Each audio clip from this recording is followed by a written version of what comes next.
Most people in Norway are still overpaying fees on simple payments without even realizing it.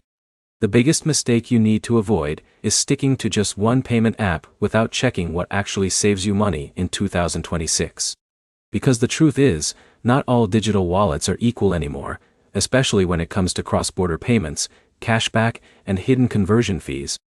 Here's what you're going to learn today. You'll discover the 10 best digital wallets used in Norway in 2026, how they compare in real-life spending, and which ones actually help you save money instead of quietly taking it away in fees. By the end, you'll know exactly which wallet fits your lifestyle, whether you're shopping locally in Oslo or traveling across Europe. Let's start with the most dominant local option, VIPs, ITs. This is the everyday wallet most Norwegians already use for instant transfers, QR payments, and splitting bills. It's simple, fast, and deeply integrated into local banks. But here's the problem. It's not designed for international rewards or travel perks. Now, here's where it gets interesting. Many users combine VIPs with global wallets like PayPal. PayPal is useful for online shopping and international payments. But fees can add up if you're not careful. So it's convenient, but not always the cheapest option. For travelers and digital nomads, Revolut stands out. It offers multi-currency accounts, real exchange rates, and spending analytics. This is where most people start saving serious money, especially when converting NOK to euros or dollars. Another strong option is Klarna. In Norway, Klarna is huge for buy now, pay later shopping.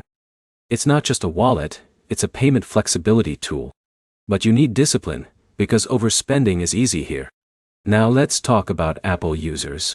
Apple Pay is widely accepted across Norway and offers strong security with Face ID payments. Android users rely heavily on Google Pay, which is equally fast and widely supported in stores. But here's where most people miss opportunities. Cashback-focused apps like Curve and fintech hybrids linked to loyalty programs can stack rewards on top of your normal spending. That means you earn while you spend, not just pay. Traditional banking apps like DNB and other Nordic bank wallets still matter for salary deposits and bill payments, but they are slowly losing ground in rewards and flexibility. So what's the smart setup in 2026? Most power users in Norway combine 3 layers. VIPs for local transfers, Revolut for travel and currency savings, and Apple Pay or Google Pay for daily contactless payments. Now, here's the final takeaway. The best wallet is not just one app. It's a combination that reduces fees, increases rewards, and fits your lifestyle. If you found this breakdown useful, hit like, share your setup in the comments, and subscribe for more clear guides that help you save money every day.